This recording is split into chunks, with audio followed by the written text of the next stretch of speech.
Hey everybody, how are you today? Good. How are you? So, is my Good. Wi-Fi better? Can you hear me? Yep. It's better. I have 3 bars of Wi-Fi now after being on the phone with him forever. So, it's kind of showing me where you are on percentage here. So, Emma, you're at 99%. So, it looks like you're and now Brooklyn, you are. So, Lane, you should be there soon. Okay. So, well, thank you guys for joining 3 out of the 9 people. Ooh, 4. Yay. We have somebody else. We're being recorded live here. All right. So all y'all had to do was click on the link, but the first one didn't work, but then it did for some reason. I don't know what I did different. Okay. Hey, Brody. Um, Thanks for being here today. So, what we're going to do so that I don't take up too much of your time today is we're going to talk about kind of go back to what I was doing yesterday with big fat lie questions, which that's when all the conflict came up with the conversation. And so the first thing that we want to do is we want to go back to our graded test that we were looking at. And I'm just going to start there again with what I was saying about these big, fat, chunky questions that look really big and all the answers are really long. And students just kind of blow them off because they think it's something hard, right? And it's just not. So there are different types of examples of these questions. Um, One of the ones we're going to look at, we'll start with number 18 because we did not do that one yesterday. If you were able to hear anything that I said about a big fat lie, if you go to number 18 on page 17, then put your thumbs up whenever you have that, whenever you're there. Okay. Got it, Lane? You're on mute. That's okay. Okay. So you'll need that test again today, along with the practice test that we looked at. Okay. So this is the graded test that we're on. And if you're looking at number 18, this one is saying if we deleted the underlined part, if we deleted this, what would we lose? Well, all you have to do on a question like this is see what the underlined part's doing and then draw an equal sign to the answer that matches it. Let's see what I mean by that. Okay. It says rumble strips create that loud grating noise when you drive over them, like a built in alarm for drivers who drift too close to the road's edge. Okay. What would we lose if we didn't say that? If we didn't say like a built in alarm for drivers who drift too close to the road's edge. So, what is that? Which one of those answer choices? Whenever I say lie, lie, lie, let's start with F. And you just got to think about the one underlined part. Is that information that indicates how prevalent rumble strips are on highways? Everybody say no. That's definitely not what that underlying part is doing. It's not a detail that reveals the narrator's opinion of distracted drivers. It is what it is, right? It's information that clarifies the primary function of the rumble strips. It's saying why we have them. They're a built-in alarm for drivers who drive. I hit those things all the time. Do y'all drive? Do y'all ever hit those things? And biggest annoying thing that whenever I hit one of those, I'm like, right? But it's like in case somebody falls asleep or whatever. But the point is, those other answers are just lies. If you just look at what that one underlying part is saying, if that makes sense, put your thumb up. You're like, that's easy. I can do that, right? Okay. Another example is like number 24 on the next page. So this one's saying, should we add the following information where we've got that little square that says 24? Should we say that here? Well, does it even have anything to do with what's going on? I hear there's another musical road in the US, somewhere in California. Well, here's what they want you to know. This is the very last thing I'm going to say in this essay, in this whole thing. It needs to end with, it doesn't need to be just a random detail. Does this have anything to do with what's going on? Well, if we just look at what comes right above that, it says, I stopped worrying about work, about how many toy cars might have gotten lost between there and home. For now, I feel like everything is going to be just fine. Should I add there? I hear there's another musical road somewhere in California. No, right? If you don't know that it's no, you can just look at what it says after the yeses or nos. But if you know that does not belong there, you're going to eliminate A and B.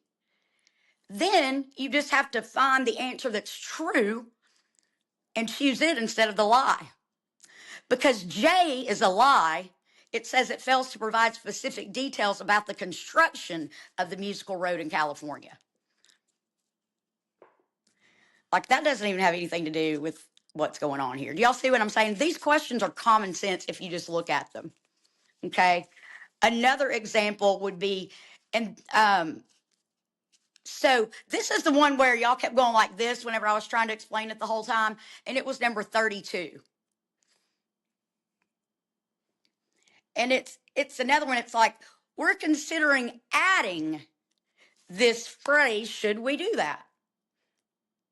Well, what's going on here? While some artifacts can never be displayed, many pieces that can and should be viewed are not. So I'm just reading it without that.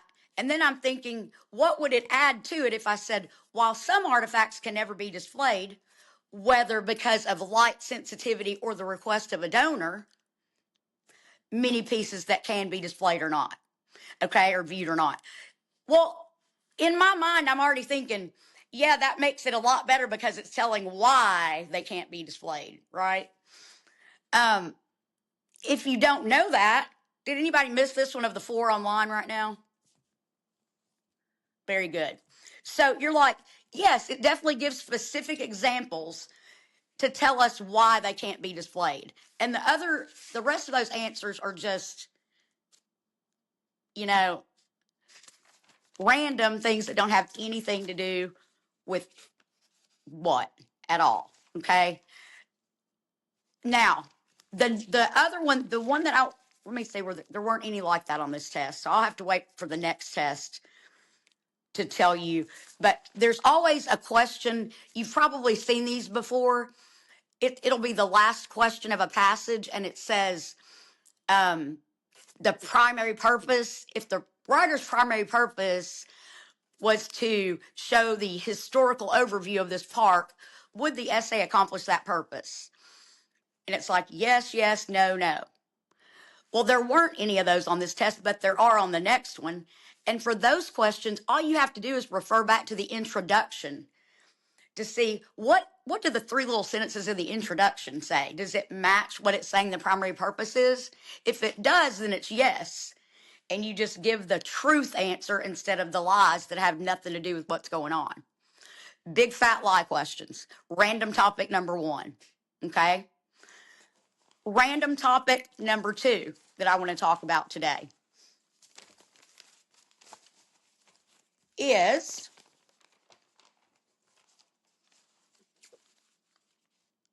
I want to talk about this little question they have on here. There's 2 of them on the test, okay? They're exactly doing the same thing. The first one's number 6. These are dealing with tone. And what tone means is like, I kind of talked to you yesterday a little bit, and I said, if I used informal language or something that didn't sound professional enough to put in an essay, I kind of think, how would AI say this? How does this sound the most professional in a writing? The others are going to be too informal. Well, on the old test, they would have just, for number 6, it would have just said FGHJ. There would not have been a question up here giving it away like they are now.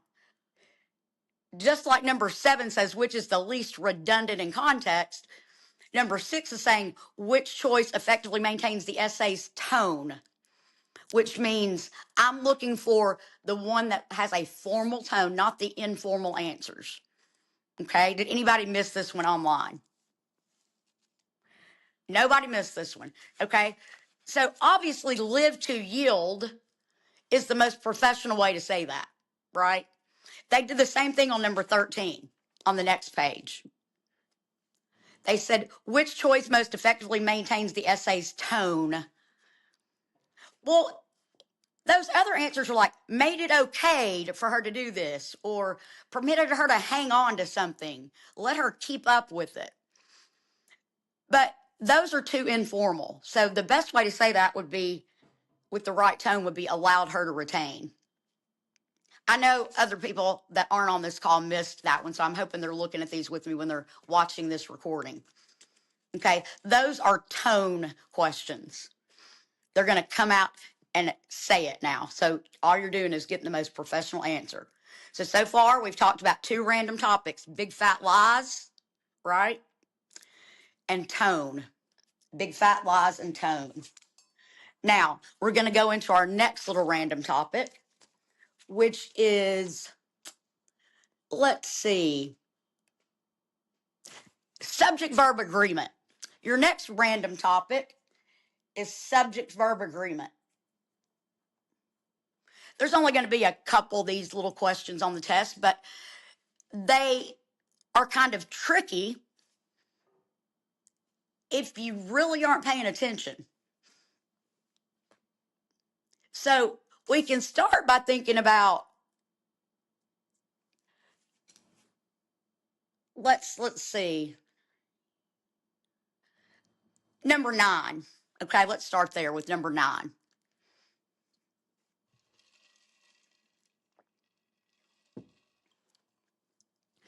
So it says, which choice makes this sentence most grammatically acceptable, right?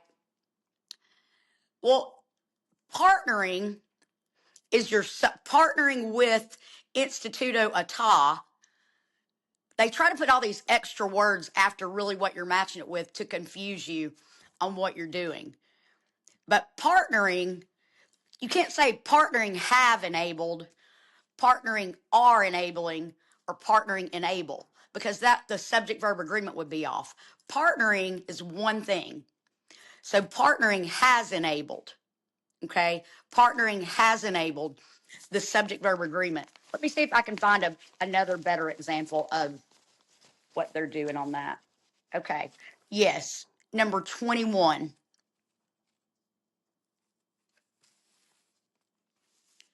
So they did their trick on this one. They said, after the last one, did anybody miss this one, by the way? Thank you. Y'all are not, nobody's scores were higher than 22, so I don't see how y'all aren't missing any of these that we're going over. Okay. So it says, which choice, so basically after one, and then they say of the notes, which is plural. So if you look at notes, you're going to say the notes fade into the darkening sky, or the notes have disappeared, or the notes disappear. But if you're looking at really just the one, it would be after the last one fades into the darkening sky. Do you see what's going on there, Emma? So don't look at notes. Don't look at the word right before the blank. Look at really what's the subject of that. Okay? Very important. All right. Next, I want to talk about our next topic is going to be some little random ones. I sent y'all while I was on the phone with my internet. By the way, is it doing better tonight? Any problems or anything? Good. So, I sent you 4 or 5 little screenshots of random grammar topics that they love. They'll have like 1 or 2 or 3 or all of these on every test. Okay. I want to start with, since we're right here, I want to start with the difference between who and whom. Who and whom. Okay. And that's number 22. So, who or whom Okay, I'm just writing down my notes here about what I've gone over so far. So the if you did get this question right, most of the time students don't know why they got it right. They're just like, well, that one sounded better. I'm just kind of guessing here whether to say, I glance back at the boys who have been lulled or whom have been lulled by the song. Okay. So if you said F, who, you were right, but here's why. Let's know whether it's who or whom and why. So who is referring to the subject of the sentence. Like that's he, she, or they. He, she, or they, right? Whom is the person receiving the action, okay? Which is him, them, okay? Him, them, or her. That's what goes with whom. So all you have to do on this question is in the blank there where you're talking about the boys, would you say them have been lulled by the wonder of the song or they have been lulled by the wonder of the song? They, right? I don't like y'all on mute. Can y'all get off mute so y'all can give me some? It's like, ew, right? So it's not that y'all talk a lot anyway, but we're hoping to change that. So would you say them have been lulled by the wonder of the song? No, you would say he, she, or they have been lulled by the wonder of the song. So that's why it's who. You just go to the blank and read it on the who or whom question. See which one of those would you say there? He, she, or they, or him, them, right? That's how I remember it. The M's with the him and the them, right? That goes with the whom. All right. The next little random that I want to talk about is ITS versus IT apostrophe S. Number 5.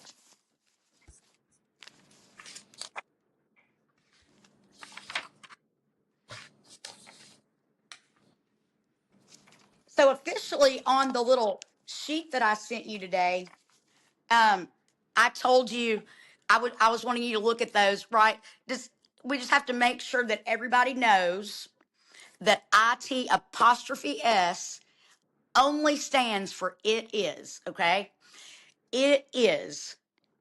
If I can say it is in the blank, then it's IT apostrophe S. If I cannot say if I cannot say it is in the blank, it's just ITS. Now, let me throw in something here.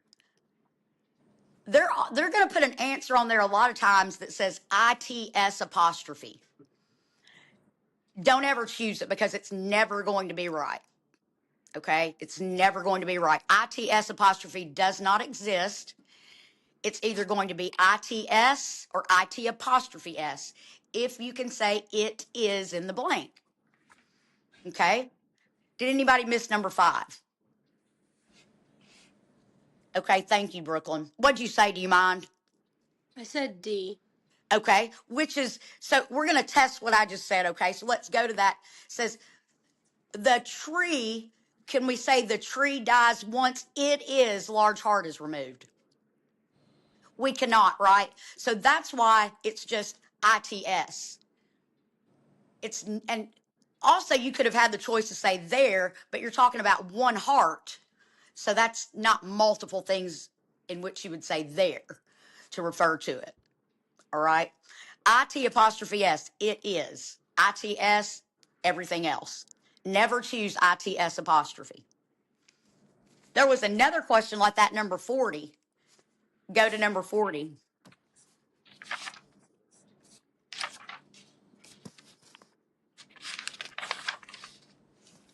Did anybody miss number 40? I did. Thank you, Lane. I like hearing your voice. What'd you say, Lane? I said G. Okay, let's test our little thing here, right? Let's go. It says the nest exemplify communal living when it's at it is most effective. Does that make sense? No. So it's like Well, obviously F is never going to be the right answer because if you're using there, it would have been THEIR, right? So that's just like a distractor answer. But then you've got to know your IT apostrophe S and your ITS because I cannot say it is in the blank. Therefore, it's just J at its most effective. Okay. So there were two its questions on the test on that one. Another really important one, I don't think there was a question on this test, but the difference in affect and effect, AFFECT and EFFECT. Another one that I sent you. Okay.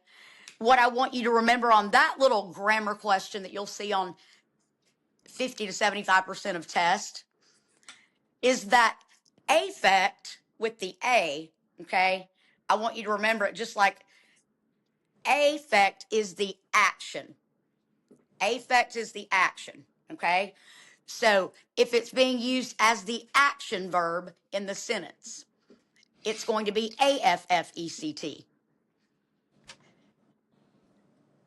For example, if I said, this class will affect your score, it would be AFFECT because I'm using it as the action.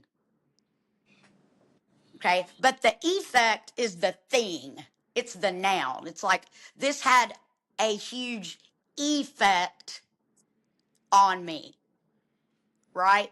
Effect is there's going to be a linking verb with it. It's like this has had a huge effect on me. That's the thing, that's the noun. So if it's being used as an action verb, okay, it's affect. That's huge. The next one that I want to talk about, the last one that I sent you is the difference between lying, Lying, and laying, Laying. Now, we've learned this wrong in life. We've learned to say, it's time to go lay down. We're all laying down in bed now. But that's not right. That's just how we say it in Arkansas or wherever. Okay. So what we're really supposed to say is it's time to go lie down. We are all lying down in bed now. Or if they said the dancer is laying on the stage or lying on the stage, it would be the dancer is lying on the stage. It's not laying down like we say it. Okay. It's lying down. Does that make sense to everybody? Okay, perfect. Now, what we're going to do now is we're going to go to our practice test. I want you to pull it back up real quick, and we're going to do a set of questions going with these first 1, 2, 3, 4, 5, 6, 7 little randoms. These 7 little random topics we just covered. I'm going to review what those were. Big fat lie questions, informal tone questions, subject verb agreement, who or whom, it's or its, affect and effect, lying and laying. Is everybody good so far? Okay, practice test. What's our color for randoms? Yeah, orange. Is that what highlighter color we're using for random? So write down these on that same piece of paper you've been using to write down. Here are the punctuation questions we did. Here are the shortest answer. Here are the which choice best level ones, level twos, and now this last color, randoms. Okay, write these down. Number 1, number 9,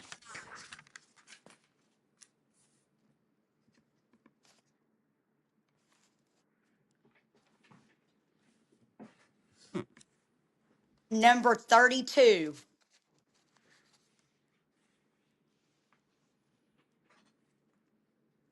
22. Sorry, I went backwards. 22, 32,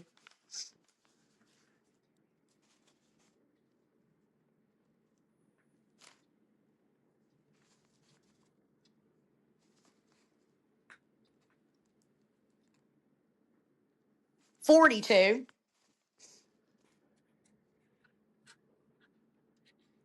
40, 50,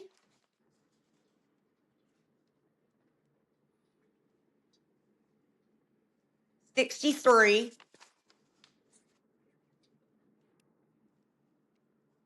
and the last one is 19 that I skipped. Okay. That should be like 10 questions. Is that how many you got? 9 or 10? Yep. I got 9. I have none. 9? Perfect. Okay. All right. Let's take about, I'll see where you are in about 5 minutes. Okay.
How's everybody doing on those? I have one left. One left? Yeah, I got a few left. I have one left. Okay, let's take about 2 more minutes. Brody,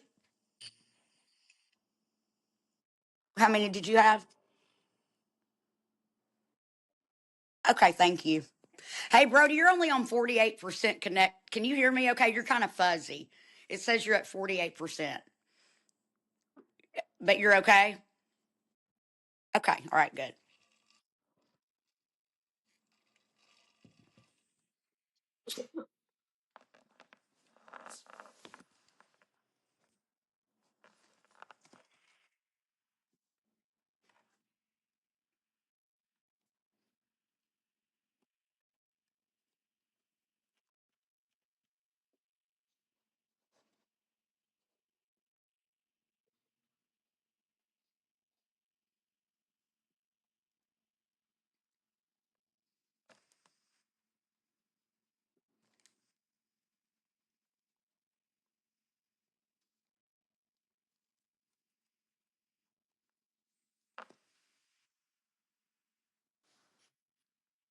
Okay, go ahead and just finish the last question that you're on, and then we're going to go ahead and check these because we've got just five other little bitty random little things to talk about, and then we'll be finished. We have 12 things total that we're talking about tonight, and they're just little randoms. But we only have five left after you finish this set. Okay. So, all right, let's go ahead and go over these. So, the first one, let's do a choral response, right? The first one is number one. What do we say? D. D. C. D. Ever, okay. If you said D, you're looking at the word right before the blank. You're looking at choice and you're saying choice is rather unusual. But the subject is instruments, plural. Their instruments, plural, are. Don't Mm. remember that example we just went over about how they'll put the word right before the blank that's really not the subject? One of the notes. This one's like instruments of choice. They love flopping that around to confuse you. Okay. That's what's going on with that one. All right. The next one that we did, number 9. What did we say? A. B. B. Okay, well, number one, we just learned, I was hoping we just learned two things because this is, if you look at my notes beside every question, I'm always telling you what's going on practice test. Two things on this question subject verb agreement, affect versus effect. We learned both of those things. Affect is the action. All we have, then, does it need an S or not? What's the subject? Okay. Somebody said A and somebody said D, and that's all I heard. And both of those are wrong because we need an affect here. Whether it's affect or affects at this point, it is being used as the action verb. Other factors also affect the sound quality. That is being used as the action verb in the sentence. So it's affect. Okay. Trick number two is that they put the word humidity right before the blank. If you look at humidity and just say humidity also affects, then you're going to put an S on your answer. But other factors up top, factors is the subject. And then they put all this extra information after it. But the sentence without that extra info would simply be other factors also affect C, the sound quality. Is everybody with me on that? I hope so, because we got to go quick here. All right. The next one we did was number 22. No, number 19. Okay. Everybody, what'd you say for number 19? A. I hope so, because the log, right, is lying not laying in the forest, lying in the forest. Just like we just learned the difference between laying and lying. Laying just means to put or place something, right?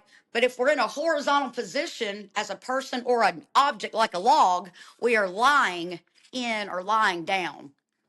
Okay. Number 22, what did we say? Said F. J. J. Okay. The answer's J because they did this 3 times in a row now on a subject verb agreement question. Okay. They said repeated visits, which is plural, and that's the subject. And then they said to the installation, singular. If you look at the word installation, you're going to say A or F. You're going to say the installation reveals the larger process. No way, Jose. Visits reveal the larger process of decay. Lane, you got that? Don't let them trick you Yep. on that. Subject verb agreement, okay? Perfect. Okay.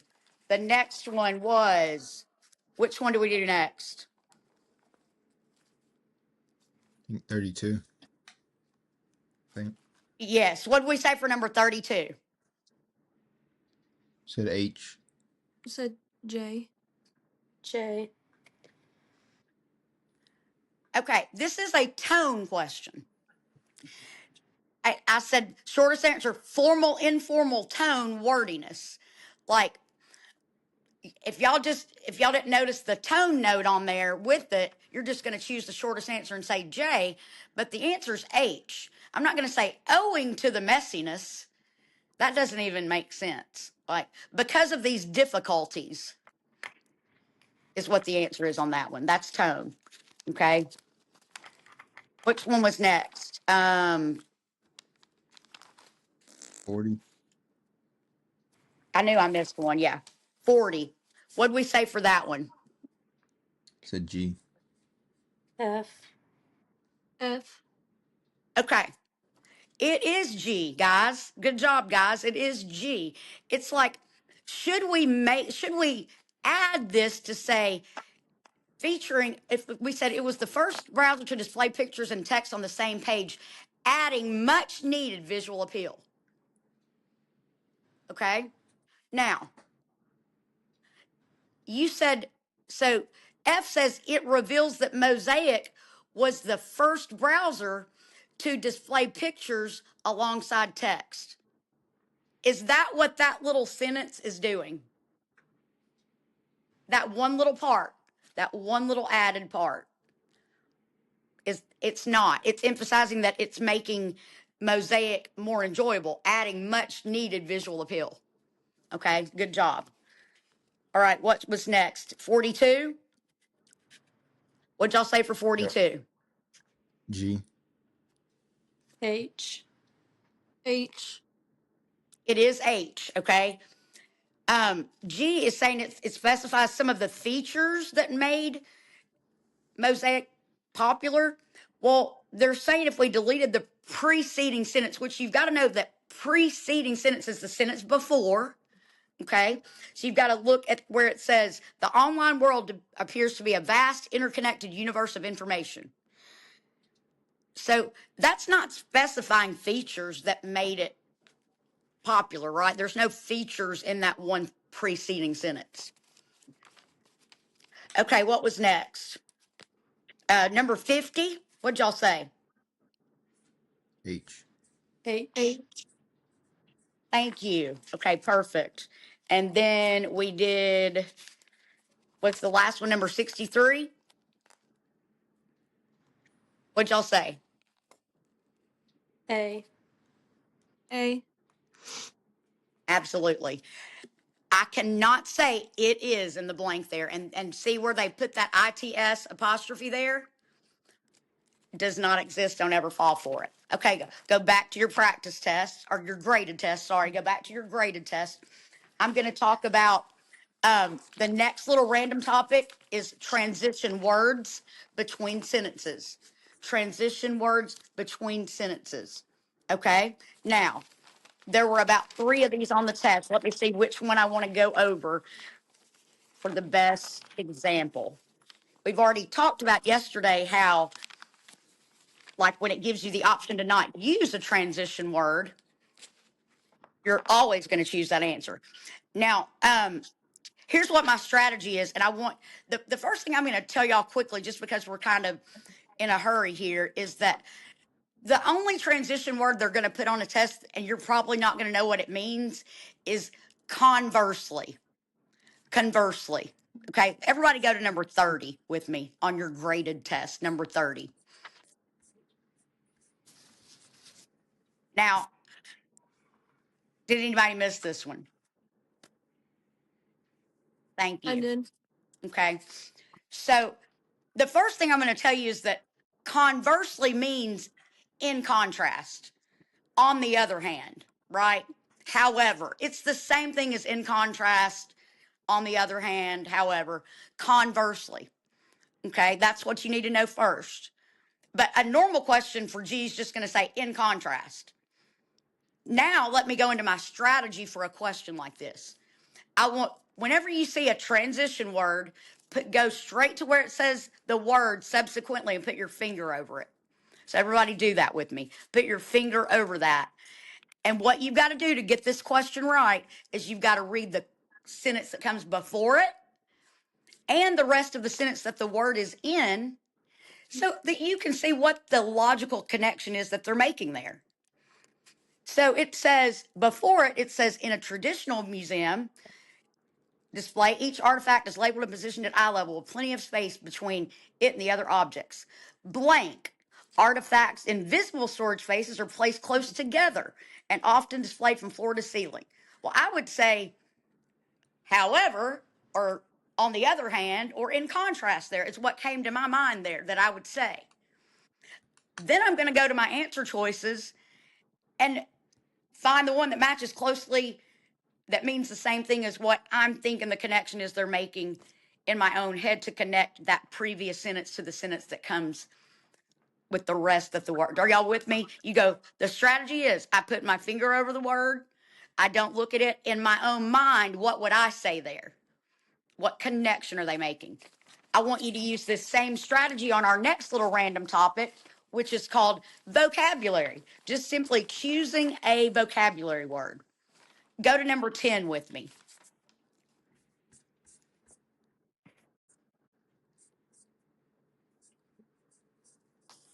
Okay.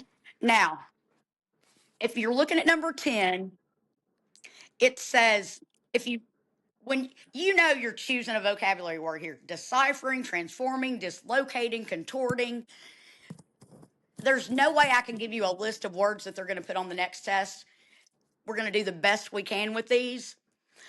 But I don't even, you're going to do the same thing on this question that you did on a transition word. You're going to go straight to where it says deciphering. You're going to put your finger over that. Okay.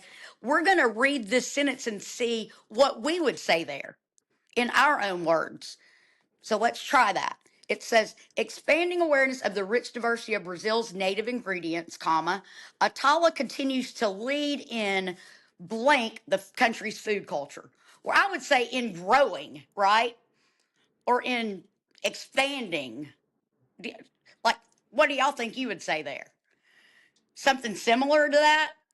Yeah. Well, if you go to your answer choices, the one that's going to match that is to lead in transforming or changing the country's food culture. That's the strategy that I want you to do on a vocabulary word. Okay, the last thing that I'm going to talk about tonight, because I have another session that I have to get online for, is just simply sentence formation. Some of these, if you just read them from beginning to end, we talked about that a lot yesterday, right? With some of the punctuation questions. It's like, well, that didn't even form a sentence if you read it from beginning to end. On any of these little grammar questions that are just sentence formation, you've got to remember every question is a one sentence minimum. Where does it start? Where does it end? Okay. An example of this would be like number 27. Just a sentence formation straight up. If you just read it. Okay. So if I say, let's start with A. Or if I say, when displaying such a small portion of artifacts severely limits public access and therefore public education. Does that even make sense?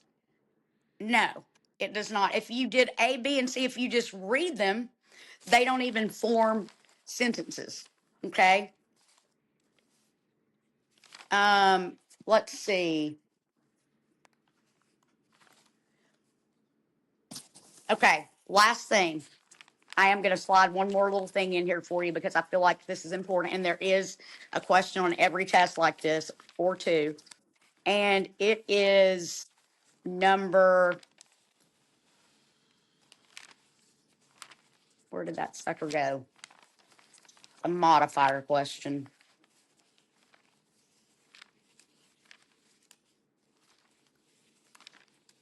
It's crazy. Am I literally missing that page? Okay, this is crazy. I just had that ready to talk about.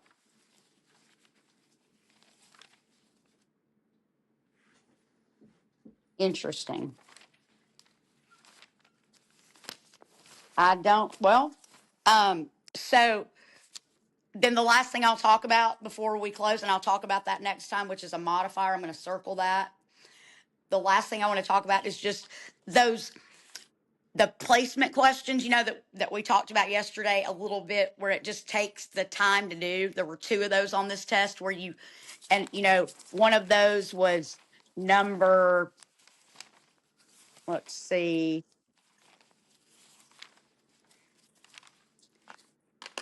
25 was one of them, and 25 and 35 were the same exact thing. They're the most time consuming questions on the test, especially if the answer's D. Like number 25, the answer is D. And in order to get that right, here's what it takes. You've got to go to point A in paragraph 1, where it says A. You've got to read the sentence that comes before it and after it to see if that fits in the middle. If it does not, you go to the next point and you do the same thing. If it's still not right, you go to the next one until you finally get it right. These are the ones that I was saying, a lot of times I save longer questions like this for the end when I know I can relax on those and have the time I need to get them right, because that was like a 2-minute question if you did it right. It really was. Okay. So you don't want to have that stress on you and spend like a minute on it and then just say, forget this and guess. Okay. You own the question. Don't blow it off. Do it at the end if you feel like I'm pressed on time. That's the only reason why you should skip a question like that, is if you're out of time. Okay. That would be a good one to save time, a good miss to skip. 25 and 35 did the same thing. All right. So that's a placement question. Now, that's pretty much every type of question except for like one or two little random things I'll talk about next time. I'm going to send a group message explaining to everyone that what you're going to do before the next session is in the back of this practice test, all the answers and explanations for every single question are back there. You will finish the rest of the practice test looking at the explanations for anything you miss and making sure you totally can see why. And then you'll be ready to take a brand new English test before the next session. And I'll put all that on a group message. Okay? All right. Thank y'all so much. I'll see you soon.